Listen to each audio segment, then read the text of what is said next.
આજ પાલિકાની સ્થાયી સમિતિની બેઠક મળી હતી, જેમાં રજૂ થયેલા 18 કામો પૈકી 17 કામોને મંજૂરી આપી એક કામ પરત કરવામાં આવ્યું હતું।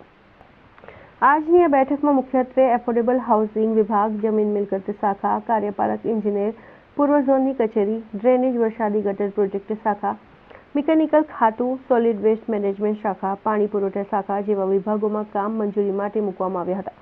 આજની આ બેઠકમાં ખાસ કરીને જમીન મિલકત શાખાનું દંતેશ્વર ખાતેની જમીનના વળતર ચૂકવવાની દરખાસ્ત રજૂ થઈ હતી, તેને વધુ અભ્યાસ માટે પરત કરવામાં આવી છે।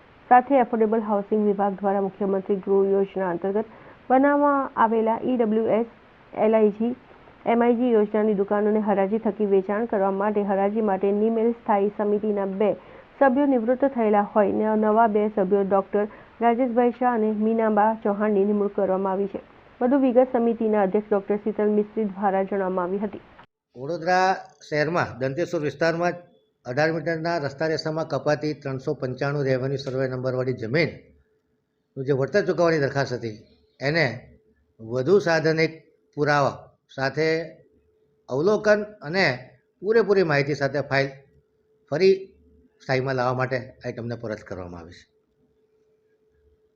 આજવા રોડ પર એકતાનગરમાં જે નાની ગરીબ વસ્તી રહે છે ત્યાં અલગ અલગ મહોલ્લાઓમાં ગટરની સમસ્યા પુષ્કળ હતી, એના માટે ઘણી બધી રજૂઆતો આવતી હતી। આજે એ વિસ્તારમાં ડ્રેન નેટવર્ક નાખવાનું કામ મંજૂર કરવામાં આવ્યું છે। પશ્ચિમ ઝોનમાં નવીન વરસાદી ગટર નાખવાના ઇજારાને મંજૂરી આપવામાં આવી છે।